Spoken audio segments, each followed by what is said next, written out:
तो GK with RJ classes में आप सभी का स्वागत है। दोस्तों आज हम पढ़ेंगे उत्तर प्रदेश की मृदा संरचना के बारे में। तो चलिए वीडियो स्टार्ट करते हैं।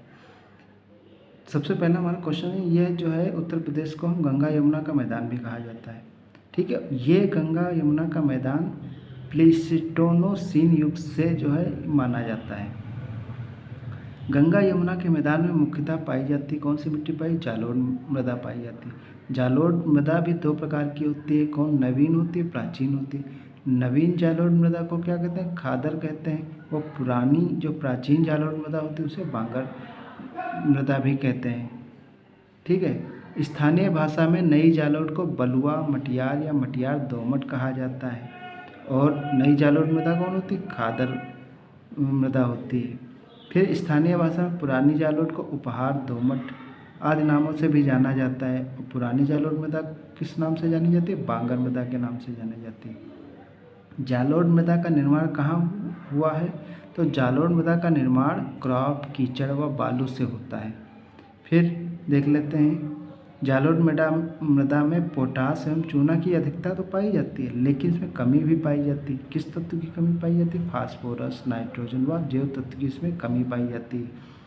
गंगा यमुना मैदान में कहीं कहीं लवणीय या क्षारीय मृदा मिलती हैं, जिन्हें सामान्य भाषा में क्या कहा जाता है? इन्हें जो है ऊसर या बंजर या कल्लर या रेह की भूमि कहा जाता है। फिर बात कर लेते हैं, मृदा क्षेत्र में कुछ मात्रा में मरुस्थलीय मृदा पाई जाती है। मरुस्थलीय मृदा कहाँ पाई जाती है? ये जो राजस्थान क्षेत्र है इससे सटे हुए ज़िले हैं यूपी के, जैसे आगरा हो गया, मथुरा होगा, तो यहाँ पर जो है मरुस्थलीय मृदा पाई जाती है। पश्चिमी उत्तर प्रदेश व बुंदेलखंड में कहीं कहीं काली मृदा भी पाई जाती है। और काली मृदा आपको पता होना चाहिए कि कपास के लिए सबसे सर्वाधिक उपयुक्त मृदा होती है। और काली मृदा को रेंगूर, करेल व कपास मृदा के नाम से भी जाना जाता है। फिर कहीं कहीं पर लाल मृदा पर, जिसे परवा या पड़वा, मार या मार, राकर या राकड़ व भोंटा मृदा, ठीक है, के नाम से जाना जाता है। ये किस क्षेत्र में होती है? बुंदेलखंड क्षेत्र में पाई जाती है। ये राज्य में सबसे अधिक शुष्क खेती किस क्षेत्र में होती है? बुंदेलखंड क्षेत्र में सबसे अधिक शुष्क खेती होती है। प्रदेश में सबसे अधिक मृदा अपरदन होता है किस चीज़ से होता है? जल से होता है, क्योंकि ये जो है तराई का मैदान है, गंगा यमुना का मैदान है। यहाँ पर जो है बाढ़ आने का खतरा बहुत ही सर्वाधिक रहता है। तो यहाँ पर जो मृदा अपरदन होता है जो जल से होता है। ठीक है, फिर देख लेते हैं, प्रदेश में जलीय अपरदन में सर्वाधिक प्रभावित क्षेत्र है कौन सा? तराई व भावर क्षेत्र। फिर प्रदेश में सर्वाधिक अवनालिका अपरदन जल से होने वाला नदी क्षेत्र कौन सा है? चंबल नदी क्षेत्र है। और प्रदेश में अवनालिका अपरदन जल से सर्वाधिक प्रभावित जिले कौन कौन से हैं? इटावा है, आगरा है। अवनालिका अपरदन से क्या होता है? बीहड़ होता है। बीहड़ किन इलाकों में होता है? बीहड़ इटावा, आगरा क्षेत्र में होता है, मथुरा में होता है, आगरा में होता है। इन जगह पर बीहड़ होते, बहुत घने घने जंगल होते हैं। इनकी जो लकड़ी होती है ना तो मतलब किसी उपयोग में भी लाई जाती है। यहाँ केवल जो होते हैं कटीले पौधे निकलते हैं, इन्हीं को बीहड़ कहा जाता है। राज्य में वायु अपरदन से सर्वाधिक प्रभावित जिले कौन कौन से? मथुरा व आगरा है। फसल चक्र अपनाने से कम हानि होती है। किससे हानि होती है? ओरा शक्ति की हानि होती है। अब देख लेते हैं फसलों के बारे में, उत्तर प्रदेश के फसल उत्पादन के बारे में। प्रदेश में सहस्य गहनता के अनुसार 2016 और 17 का गणना के अनुसार इसका प्रतिशत रहा है 157.53% जो है यहाँ पर जो है फल का जो है यहाँ पर अध्ययन किया गया था कि इतने % यहाँ पर फल होता है। फिर प्रदेश में सर्वाधिक क्षेत्र पर बोई जाने वाली फसल कौन सी है? तो यहाँ पर जो है सर्वाधिक गेहूँ बोया जाता है। मूंग, चीना व लोबिया ये कौन सी फसलें होती है? जायद फसलें होती हैं। फिर प्रदेश में गेहूं की सर्वाधिक उत्पादकता है गंगा घाघरा दोआब क्षेत्र में जो है गेहूं की सर्वाधिक उत्पादन यहाँ पर होता है। अरहर, चना, अदरक की सर्वाधिक खेती भी बुंदेलखंड क्षेत्र में होती है। और रुहेलखंड, गंगा यमुना दोआब में थोड़ी मात्रा में यहाँ पर कपास की भी खेती होती है। अफीम की खेती करने वाला जिला कौन सा है? बाराबंकी है व गाजीपुर है। फिर मूंगफली उत्पादन का विशेष क्षेत्र कौन सा है? रुहेलखंड क्षेत्र में यहाँ पर मूंगफली उत्पादन का यहाँ पर विशेष क्षेत्र है। चावल उत्पादन के क्षेत्र यहाँ पर विशेष क्षेत्र कौन सा है? तो यहाँ पर तराई व पूर्वी उत्तर प्रदेश में चावल विशेष यहाँ पर उत्पादन किया जाता है चावल का। प्रदेश में सर्वाधिक महत्वपूर्ण नकदी फसल है कौन सी? गन्ना है। ये क्वेश्चन भी पूछा गया है, प्रदेश की नकदी फसल कौन सी है? तो गन्ना फसल है। गन्ना उत्पादन के विशेष क्षेत्र हैं, तो तराई क्षेत्र में गन्ना बहुत ज़्यादा होता है और मेरठ के निकटवर्ती क्षेत्रों में भी गन्ना बहुत अधिक होता है।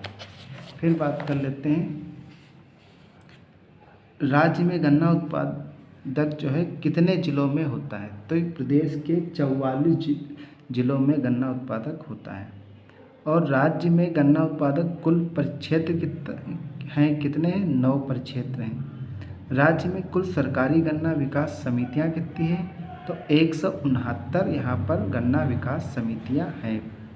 राज्य में कुल गन्ना विकास परिषदें कितनी हैं? तो 152 कुल गन्ना विकास परिषदें हैं यहाँ पर। प्रदेश में कपास उत्पादन के विशेष क्षेत्र यहाँ पर कौन कौन सा है? तो गंगा यमुना दोआब व रुहेलखंड का क्षेत्र जो है कपास उत्पादन के विशेष क्षेत्र यहाँ पर हैं। प्रदेश में सर्वाधिक कृषि श्रम उत्पादकता वाला क्षेत्र यहाँ पर कौन सा है? पश्चिमी उत्तर प्रदेश यहाँ पर जो है सर्वाधिक कृषि श्रम उत्पादकता वाला क्षेत्र है। दशहरी आम का विशेष क्षेत्र कौन सा है? मलिहाबाद। ये कहाँ पर पड़ता है? लखनऊ में पड़ता है। जबकि एक और आम की प्रजाति है जिसे लंगड़ा आम कहा जाता है, वो वाराणसी का प्रसिद्ध आम है। सफ़ेदा व चौसा आम विशेष क्षेत्र कहाँ पर यह पाया जाता है? सहारनपुर में पाया जाता है। और जबकि स्टोल आम जो है मेरठ बागपत में पाया जाता है। फिर से देख लेते हैं, दशहरी आम के लिए कौन सा प्रसिद्ध जिला है? लखनऊ, मलिहाबाद। और लंगड़ा आम के लिए वाराणसी, सफ़ेद व चौसा आम के लिए सहारनपुर, जबकि स्टोल आम के लिए मेरठ व बागपत। प्रदेश में उत्पादित आम को दूसरे प्रदेशों में भी बेचा जाता है। किस नाम से बेचा जाता है? नवाब ब्रांड नाम से बेचा जाता है। ये मतलब जो उत्तर प्रदेश में आम होता है उन्हें अन्य राज्यों में बेचा जाता है, कहीं कहीं विदेशों में भी बेचा जाता है। तो एक उत्तर प्रदेश का लोगो होता है, ब्रांड होता है, उस नाम से इन्हें बेचा जाता है। उस ब्रांड का नाम क्या है? नवाब ब्रांड नाम से जो है उत्तर प्रदेश के सारे आम बेचे जाते हैं। मंडी परिषद द्वारा मैंगो पैक हाउस खोले गए हैं। यहाँ पर कहाँ कहाँ खोले गए हैं? लखनऊ में खोला गया और सहारनपुर में खोला गया। निर्यातक प्रजाति के अमरूद उत्पादन का विशेष क्षेत्र कौन सा है? प्रयागराज और कौशाम्बी है। अमरूद के लिए प्रयोग एवं प्रशिक्षण केंद्र इलाहाबाद में है, जबकि आम का ऐसा केंद्र कहाँ होगा? लखनऊ में है। फिर प्रदेश में आलू उत्पादन का विशेष क्षेत्र कहाँ पर है? आगरा, अलीगढ़, कानपुर, मेरठ व बरेली मंडल में आलू जो है उत्पादन का विशेष क्षेत्र है। सर्वाधिक आलू उत्पादकता वाले जिले कौन कौन से? हाथरस व कन्नौज में सब सर्वाधिक आलू उत्पादन किया जाता है। और देश में सर्वाधिक कोल्ड स्टोर कहाँ होंगे? जब उत्तर प्रदेश में है। प्रदेश में सहारनपुर व लखनऊ आम के निर्यातक जोन है, जबकि आगरा आलू का निर्यातक जोन है। मतलब क्वेश्चन ऐसे भी आ सकता है कि आलू का निर्यातक जोन कौन सा है? वो आगरा है। और आम का निर्यातक जोन कौन कौन से हैं? तो सहारनपुर और लखनऊ जो है आम का निर्यातक जोन बनाया गया है। प्रदेश का सर्वाधिक आंवला उत्पादक जिला कौन सा है? प्रतापगढ़ है। प्रदेश के कुल मेथा ऑयल उत्पादन का लगभग 3/4 भाग उत्पादित होता है। कहाँ पर होता है? उत्तर प्रदेश। मतलब यहाँ पर देश में जितना भी मेथा ऑयल उत्पादन हो उसका जो 3/4 भाग कहें तो बराबर 75% जो उत्तर प्रदेश में ही उत्पादन किया जाता है इसका। प्रदेश में पान की खेती 24 जिलों में की जाती है, लेकिन पान के लिए विशेष प्रसिद्ध जिला कौन सा है? वो बांदा जिला जो है प्रसिद्ध जिला पान के लिए माना जाता है। बरई मानपुर कहाँ पड़ता है? बांदा में पड़ता है। वह पाली ललितपुर में पड़ता है। ये किस लिए प्रसिद्ध है? पान के लिए प्रसिद्ध है। अब दूध विकास पर भी नज़र डाल लेते हैं। देश और प्रदेश की प्रथम नियमित दुग्ध संघ की स्थापना कब हुई थी? 1938 में हुई थी। कहाँ पर हुई थी? लखनऊ में हुई थी। राज्य में सर्वप्रथम 3 जिले बनारस, मेरठ व बलिया में ऑपरेशन फ्लड फर्स्ट शुरू किया गया था। ये किससे संबंधित है? ऑपरेशन फ्लड ये दुग्ध विकास से संबंधित है। कब किया गया था? 1973 से में जो है ये शुरुआत इसकी हुई थी।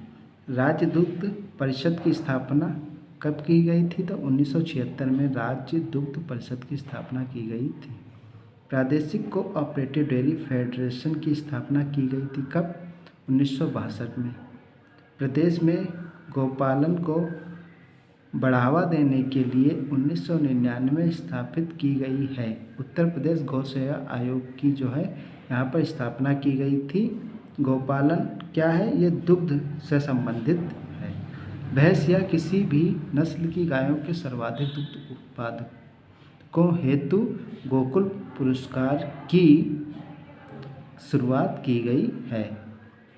देसी नस्ल की गायों से सर्वाधिक दुग्ध उत्पादकता हेतु नंद बाबा पुरस्कार यहाँ पर दिया जाता है। नंद बाबा पुरस्कार काहे संबंधित है? दुग्ध से संबंधित है। और देसी नस्ल की गायों से सर्वाधिक दुग्ध उत्पादक हेतु ये पुरस्कार दिया जाता है। राज्य में प्रतिदिन प्रति व्यक्ति दुग्ध उत्पादन उपलब्धता की क्षमता कितनी है? तो 348 ग्राम प्रतिदिन। ये आंकड़े 2016 से 17 के हैं। यहाँ पर प्रत्येक व्यक्ति को जो है 348 ग्राम प्रतिदिन यहाँ पर इसकी उपलब्धता है उत्तर प्रदेश में।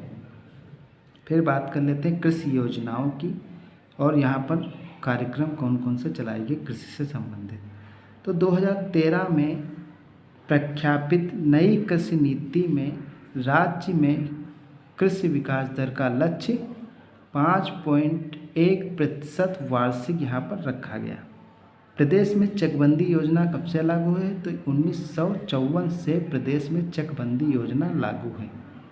उत्तर प्रदेश अधिकतम जोत सीमा आरोपण अधिनियम, जिसे सीलिंग कानून भी कहा जाता है, ये 1960 से प्रभावित है।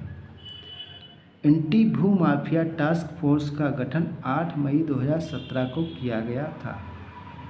प्रत्येक माह के प्रथम व तृतीय मंगलवार को तहसील दिवस, जिसे संपूर्ण समाधान दिवस भी कहा जाता है, ये इसकी शुरुआत मई 2012 से हुई थी।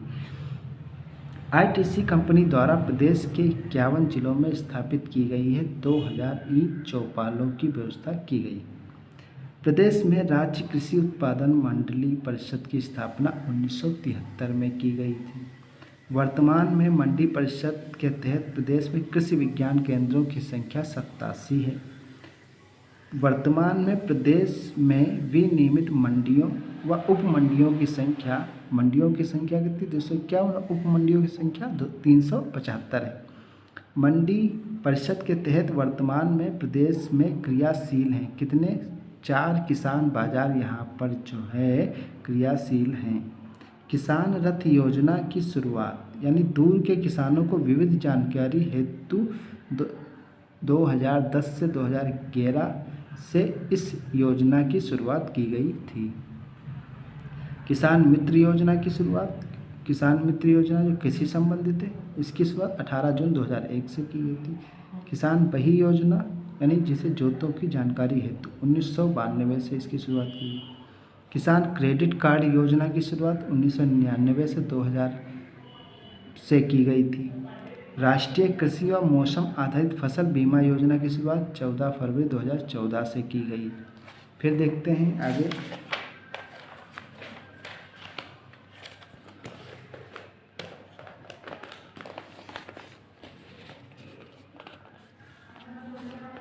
सोडिक लैंड रिलेमेशन परियोजना थर्ड, 32 जिलों में ऊसर सुधार प्लस 12 जिलों में बीहड़ सुधार।